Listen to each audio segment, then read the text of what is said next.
వచ్చేసింది ఈ రైలు. రోజు ఒక కొత్త కథను వివిధ రకాల పాత్రలతో మీకోసం తీసుకొని వస్తుంది. రండి, ఆ కథ విని ఆ కథలోని పాత్రలను కలుసుకుందాం. మరి మీరంతా సిద్ధమా? ఈరోజు కథ పేరు మేఘాల మధ్య గొడవ. దీనిని రంజన రాశారు. ఈ కథను జగన్నాథ్ తెలుగులోకి అనువదించారు. ప్రతిరోజు మాదిరిగానే కథపై చర్చ జరుగుతుంది కాబట్టి మీరందరూ కథను శ్రద్ధగా వినండి. కిరణ్ వరండాలో కూర్చుని ఉన్నాడు. అకస్మాత్తుగా మేఘాలలో పెద్దగా ఉరుములు మొదలయ్యాయి. కిరణ్ లేచి పరిగెత్తాడు. 2 మేఘాలు ఒకదానితో మరొకటి గొడవ పడుతున్నాయి. నేను మరియు నా సోదరుడు అరుచుకున్నట్లు అవి ఒకదానిపై మరొకటి అరుస్తున్నాయి అనుకున్నాడు.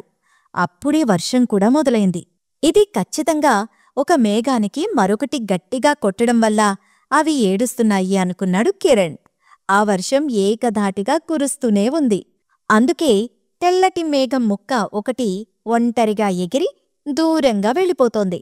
కిరణ్ పరుగెత్తి పైకి చూసి అరవడం మొదలుపెట్టాడు. ఇలా ఎవరితోనైనా గొడవ పడ్డాక ఏడ్చేవారిని వదిలి వెళ్లడం మంచిది కాదు. కనీసం క్షమించమని అడగండి అని కిరణ్ అరిచాడు. అప్పుడు వర్షం ఆగిపోయింది. ఇప్పుడు తన సోదరుడిలాగే మేఘాలు కూడా రాజీ పడ్డాయని కిరణ్ సంతోషించాడు. పిల్లలు, కథ గురించి చర్చించడానికి మీరు సిద్ధంగా ఉన్నారా? అయితే కథలో ఎవరెవరు ఉన్నారు మరియు ఏం జరిగింది? మేఘాలు ఒకదానితో ఒకటి గొడవ పడుతున్నాయని కిరణ్ ఎందుకు అనుకున్నాడు? ఏడ్చేవారిని వదిలివెళ్లడం మంచిది కాదు అని కిరణ్ ఎందుకు అరిచాడు?